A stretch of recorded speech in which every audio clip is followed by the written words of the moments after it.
Hi friends, mythology story number 36 Hayagriva अवतार। तो हयग्रीव भगवान विष्णु का अवतार है और आज के वीडियो में हम इन हयग्रीव अवतार की स्टोरी जानेंगे। तो बैकुंठ लोक में भगवान विष्णु देवी लक्ष्मी के साथ क्वालिटी टाइम स्पेंड कर रहे थे, उनसे बातें कर रहे थे।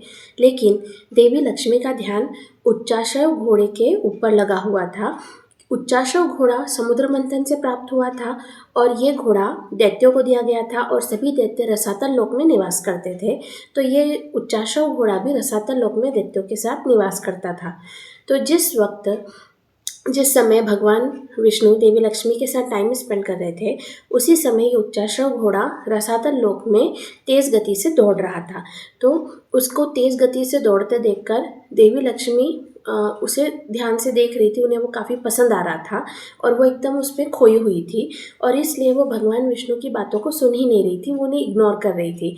अब जब भगवान विष्णु ने नोटिस किया कि देवी लक्ष्मी का ध्यान उस घोड़े पे लगा हुआ है और वो उनको बिल्कुल ध्यान नहीं दे रही, वो इग्नोर कर रही है, तो इस बात से भगवान विष्णु को क्रोध आ गया और उस क्रोध में बिना सोचे समझे उन्होंने कह दिया कि देवी, अगर आपको हम मुझसे अधिक एक घोड़ा प्रिय है तो आप खुद स्वयं भी घोड़ा बन जाइए।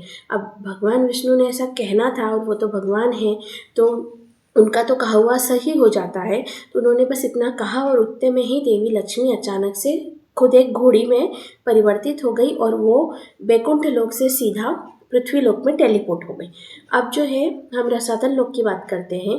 तो रसातल लोक में दैत्यों के गुरु शुक्र निवास करते थे और वो सभी दैत्यों को ट्रेनिंग देते थे।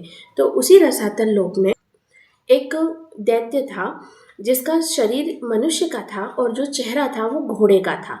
उस दैत्य का नाम हयग्रीव था और वो जो था वो एक अनोखा सा दैत्य था, क्योंकि उसके जैसा कोई दूसरा दैत्य था नहीं। सिर्फ वही अकेला इस तरह घोड़े के चेहरे वाला अनोखा सा दैत्य था।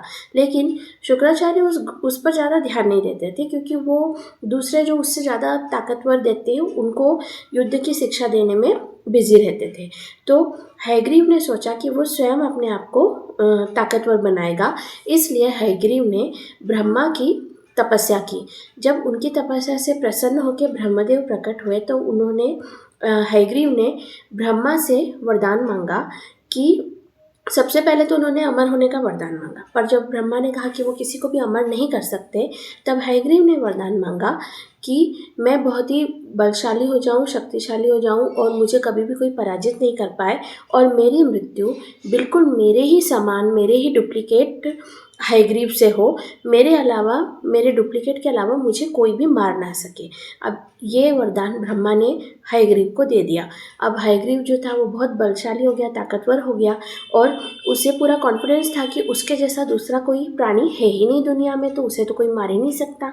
तो अब हयग्रीव ने सोचा कि अब मुझे क्या करना चाहिए इस पावर को हासिल करके। तो हयग्रीव ने सोचा कि जो देवताओं के पास जितना भी ज्ञान है, जितना भी नॉलेज है, वो सब चारों वेदों में है और अगर मैं इन चारों वेदों को चुरा करके रसातल लोक में ले जाऊं तो जो हमारे दैत्य गुरु शुक्र है और जो सभी दैत्य है, वो इन चारों वेदों को पढ़कर वो काफ़ी उस ज्ञान से वो देवताओं से ज़्यादा पावरफुल हो जाएंगे।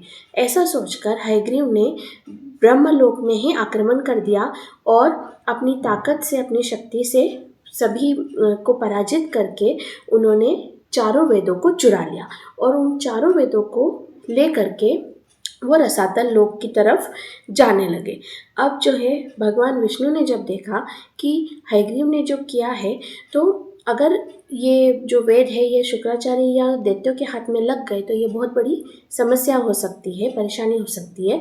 तो भगवान विष्णु ने अपने आप को तुरंत ही हयग्रीव के समान अवतार धारण किया, मतलब वो स्वयं भी एक हयग्रीव बन गए और उन्होंने उसे हयग्रीव को बीच में रोक लिया और भगवान विष्णु को हयग्रीव अवतार में देखकर हयग्रीव जो था वो पृथ्वी पर जाकर के छुप गए। लेकिन भगवान विष्णु ने हयग्रीव को ढूंढ लिया और उन दोनों का युद्ध हुआ और भगवान विष्णु ने हयग्रीव को मार डाला और सारे वेदों को लेकर के तो तुरंत वो ब्रह्मलोक वापस गए और ब्रह्मा को उन्होंने वेदों को सौंप दिया। उसके बाद में वो फिर से पृथ्वी पे गए, क्योंकि देवी लक्ष्मी जो थी वो घोड़ी के रूप में परिवर्तित हो चुकी थी और उन्हें शाप मुक्त करने का एक ही उपाय था कि वो जो है देवी लक्ष्मी एक संतान को जन्म दे। तो देवी लक्ष्मी और हयग्रीव अवतारधारी भगवान विष्णु ने एक पुत्र को जन्म दिया और वो जो पुत्र था वो पूरी तरीके से एक मनुष्य था। उसके अंदर ना ही घोड़े का ना ही कोई दैत्य का या कोई भगवान का अंश था, वो एक सिंपल मनुष्य था। तो संतान को जन्म देने के साथ ही देवी लक्ष्मी जो थी वो शाप मुक्त हुई और वो फिर से देवी लक्ष्मी के रूप में आ गई और भगवान विष्णु ने भी अपना हयग्रीव अवतार का त्याग करके फिर से भगवान विष्णु के रूप में आ गए और उन्होंने जो उनका पुत्र था जो एक पूरा मनुष्य था उसका नाम एकवीर रखा। तो भगवान विष्णु और देवी लक्ष्मी उस एकवीर को लेकर के ऋषि कश्यप के पास गए और उन्होंने अपने पुत्र को ऋषि कश्यप को सौंप दिया उसकी परवरिश करने के लिए। और ऐसा करके ये हयग्रीव अवतार का अंत करके भगवान विष्णु और देवी लक्ष्मी वापस से बैकुंठ चले गए। अब ऋषि कश्यप ने एक वीर का पालन पोषण किया, उनको अपना शिष्य बनाया, वो गुरु बनकर उनका अच्छे से पालन पोषण किया, उन्हें सारी शिक्षा दी, संस्कार दिए। जब वो बड़े हुए तो उनका विवाह हुआ और उनके साथ में ही एक जो है उनका आगे के मतलब जनरेशन, उनके बच्चे हुए, फिर उनके बच्चों के बच्चे हुए, बच्चों के बच्चे हुए, इस तरीके से एक वीर का एक जो है ना वंश आगे बढ़ा, एक उनका जो है वंश आगे बढ़ा और इस वंश को हेहय वंश के नाम से जाना जाता है। और आज के समय में भी ये हेहय वंश के लोग जो है वो हमारे बीच में निवास करते हैं, जिनके पूर्वज जो थे वो एकवीर थे।